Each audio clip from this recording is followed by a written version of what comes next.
Here's video request from Gypsy Hustled. Video request. According to the theories of Albert Einstein, time is capable of being manipulated, shrunk, or stretched by motion. If you had a vessel capable of traveling near the speed of light, you would, in essence, be able to turn 7 years of flight into 42 years passed on Earth. You would have aged 7 years, while everybody you knew on Earth aged 42 years, relatively. If this technology was available to only you, would you be willing to use it in order to see the future? What would be the consequences? Yeah, that's cool. If I was able to use that technology and see the future, no, I wouldn't do it because I wouldn't be able to come back. You can't go back in time. All I would be able to do is come back to Earth and go, hey guys, was I right about all my predictions? And then they'd be like, yeah, you're right about this and you're wrong about this. And I could be like, wow, cool. And I could trip out over it myself.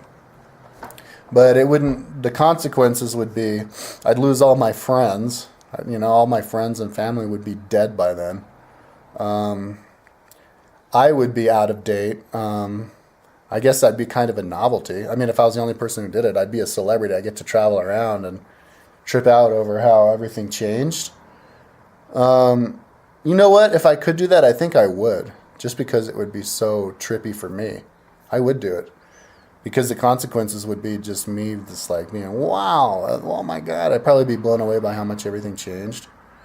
I'd have to do it after my mom died, though. I'd miss my mom. I wouldn't just leave, because that'd be like your son dying before the parent, I mean, if you're going to take off and everybody knows they're never going to see you, it's pretty much like dying, So, but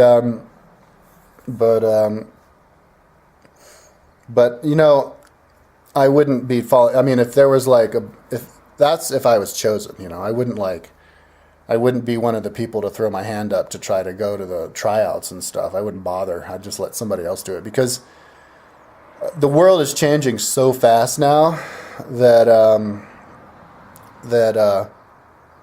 we actually can try to make predictions about the future, and then the future comes really quickly within our lifetime.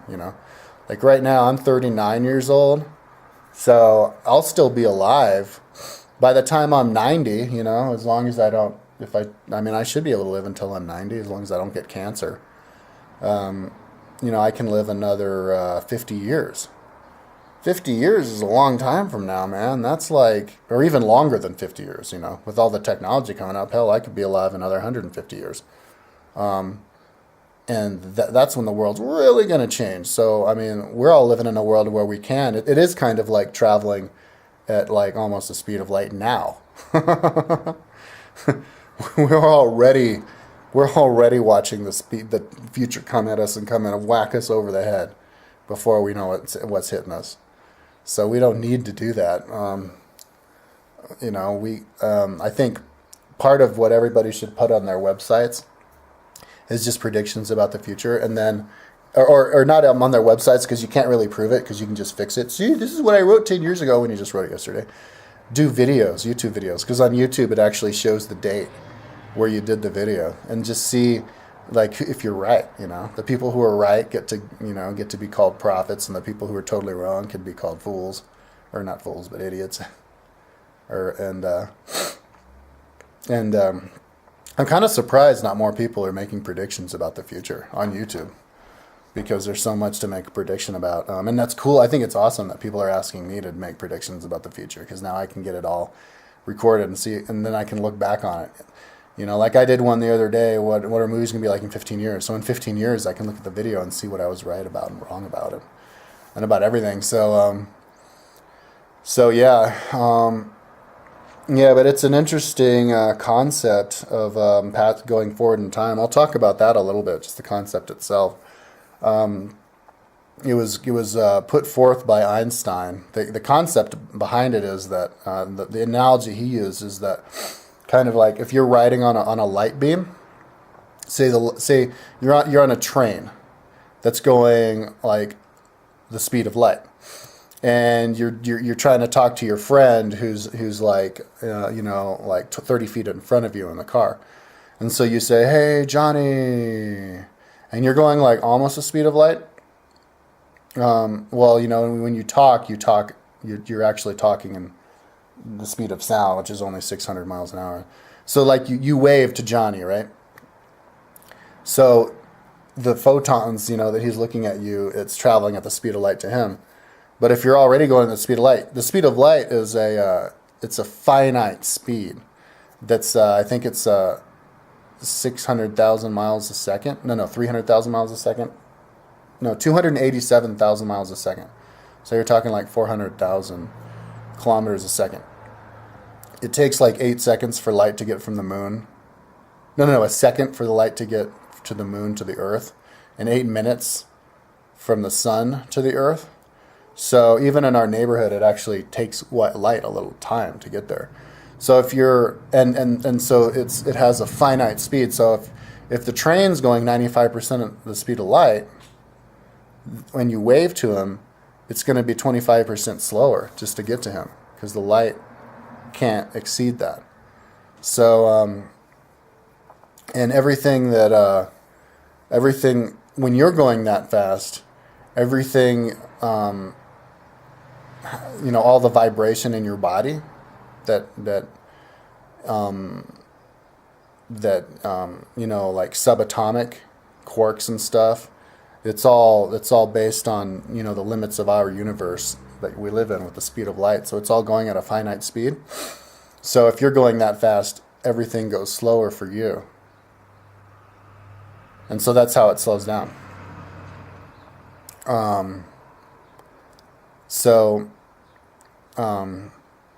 And it actually gets scientifically proved. Like airline pilots, they have to adjust their clocks a lot more frequently than everybody else because they spend so much of their time going 800 miles an hour. Even though it's just a little bit closer to time, it makes a difference in their watches. And yeah, it's interesting. And also, there's another. Maybe I'll include the video in this video, the little segment of it. But there's this movie called that I saw, this Christian movie that I rented from Redbox like 6 months ago called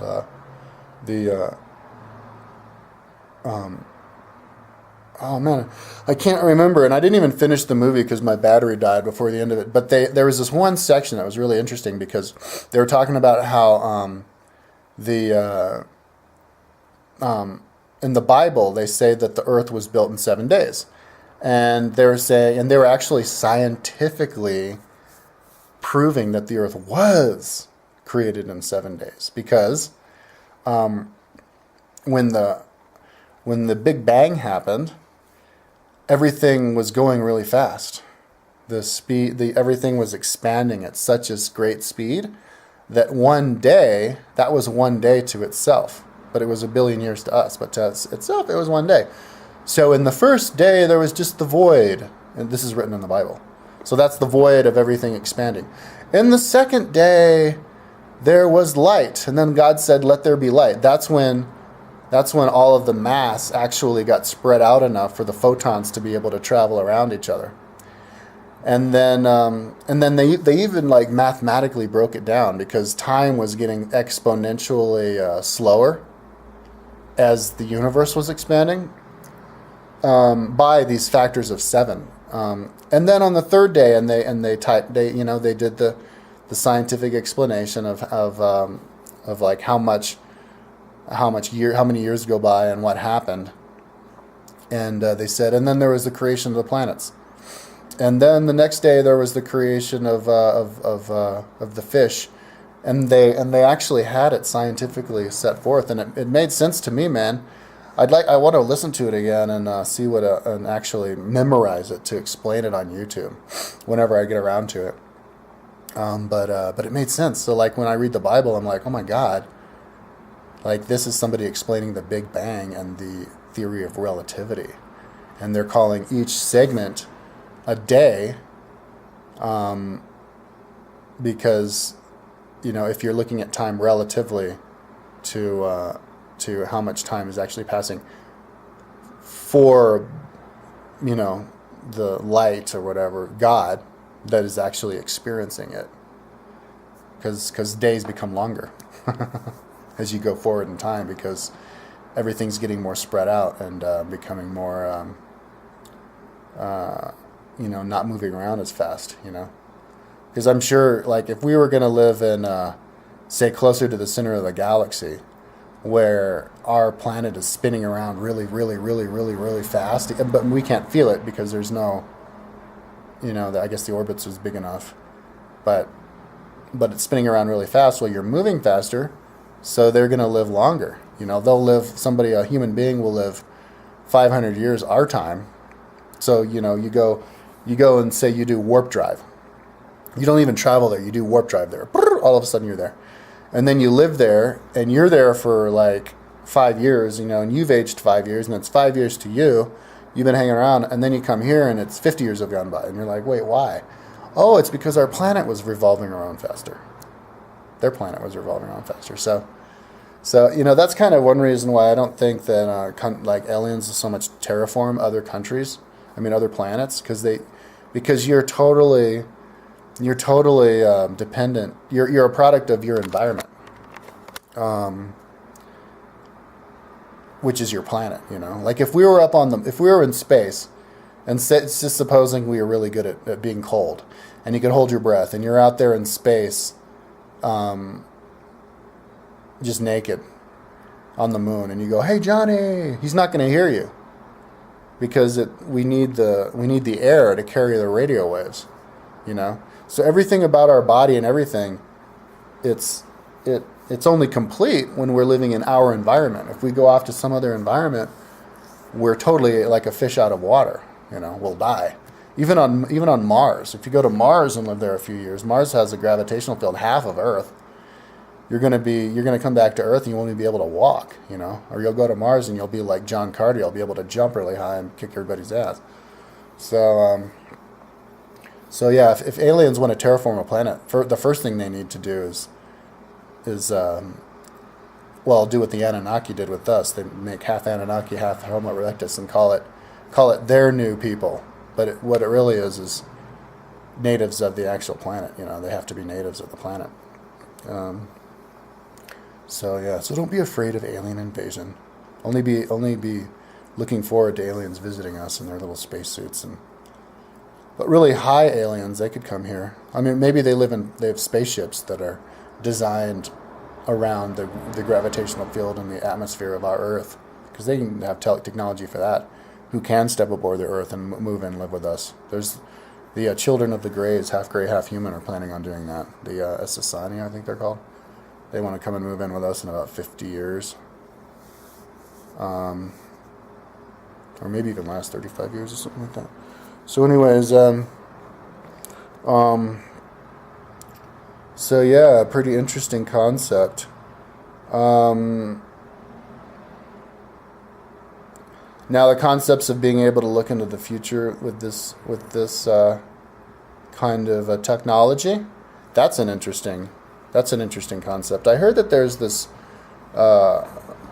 David Wilcock was talking about, there's this, he heard that the government has been using this thing. It's kind of like the thing in Jodie Foster movie, Contact. And it actually looks just like that. Like the people who made Contact, Carl Sagan, actually got the designs from somebody who actually, like, the real thing. And it's the thing that spins around, and it's underground. It spins around really fast and creates some kind of, like, gas or something that creates this ether where you actually can. Speeds up time for them or whatever, and they actually can look into the future. And so that's why they decided to invade Iraq, because they knew that if they didn't, Saddam Hussein was going to dig his one up, because there was one buried in Mesopotamia from like thousands of years ago, and use it against the first world countries. I know that's pretty out there, but yeah, I mean, and also like how you could use this kind of technology, look in the future yourself. Well, I mean, maybe you could go to another planet. I mean, I don't know. I don't think it's possible. But I mean, see, that's just use your mind. Trans alchemy, not transhumanism. Don't think technologically. Just think organically with your head. You can just you can tap into parallel universes with your head, and just with your imagination. You can look into the future just by what you want, what kind of future you want, because things are created because they're first created in the mind with your imagination, with what you want, and then you create it. That's how all the inventions were ever created, were ever invented.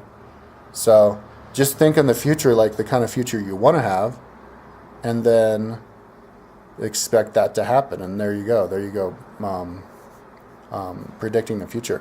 If like Jules Verne and all this kind of stuff, a lot of science fiction writers in the past had it nailed, a lot of stuff, man. Like just obvious stuff like Star Trek. I remember in the 70s I was watching a section. I never saw a whole episode, but I was watching a section of Battlestar Galactica about the future, and they were doing Skype, and I was like, oh wow, that's the future. So everybody knew Skype was coming down. We had movies from the 80s and people are doing Skype, and now everybody's imagining, like the Jetsons flying cars. Well, there you go, because everybody imagines it, and when enough people are imagining it, then it's really going to happen. It becomes more of a reality because stuff happens because everybody wants it. And flying cars, electric cars, those exist now with the Teslas. So that's the best way to predict the future. Just imagine what you want, and technology, and listen to the cutting edge scientists. Like the guys who say, "Oh yeah, dude, if you can stay alive 20 more years, we'll be able to live forever. We can farm organs and genetically recreate anything and just keep ourselves patched up and live forever." So there you go. Just extrapolate it and be positive. It's funny when you get these like ultra right wing, conservative, like the Glenn Becks of the world. Glenn Beck wrote a book about the future where it was this kind of like 1984 like police state type of thing. So kind of shows you where they're coming from, the negative like fear-based attitude. And that is a future. If enough people were like him, that would be a future. That's a future in a parallel universe, but not in a future where everybody is positive. Future's created by the masses, and if you live in a world where everybody believes one thing, it'll happen. And I think everybody is believing in a positive future, so we're gonna have a positive future. There you go. That's what it's like. Okay, peace out.